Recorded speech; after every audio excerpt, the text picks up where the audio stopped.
New details are coming to light about the fatal shooting on the set of the movie Rust in New Mexico.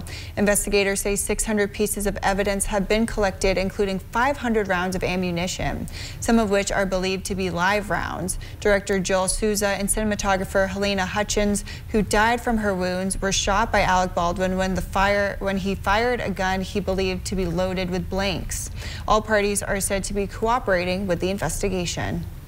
Residents of the Northeast are cleaning up after a powerful storm brought torrential rain and flooding to the area. In Quincy, Massachusetts, part of a roof blew off an apartment building, forcing many people out of their homes. And in Connecticut, the storm snapped trees and caused more than 16,000 power outages.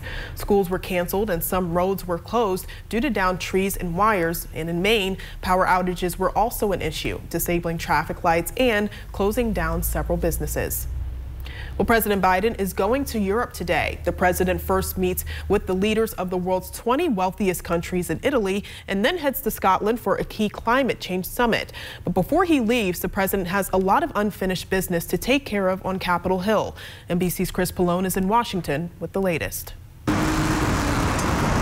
In Europe, preparations underway as Rome and Glasgow are set to welcome the world's top leaders. But first, for President Biden, a pit stop on Capitol Hill, meeting with congressional Democrats to try to get his top priority, 2 major spending bills across the finish line. Of course, he would love to head on his trip with a deal. Democrats have been expressing confidence that a deal is close on a spending bill with money for new social initiatives and programs to fight climate change. An agreement is within arm's length. But even last night, it was unclear whether Democrats would hold together as word trickled out about what programs would make the final cut and how they would be paid for. Could you please confirm spelling of your first and last name for me, Ms. President? The latest indicating a provision funding paid family leave had been dropped. It would be devastating. It would be devastating for working women. The president had hoped to show world leaders the U.S. is serious about strengthening the middle class and fighting climate change. The White House now dialing back expectations. They're sophisticated. They're seeing we're on the verge of getting to a deal, and that's not, they don't look at it through the prism of whether there is a vote in one body of the legislative body before he gets on an airplane. With just hours until departure, a deal still up in the air.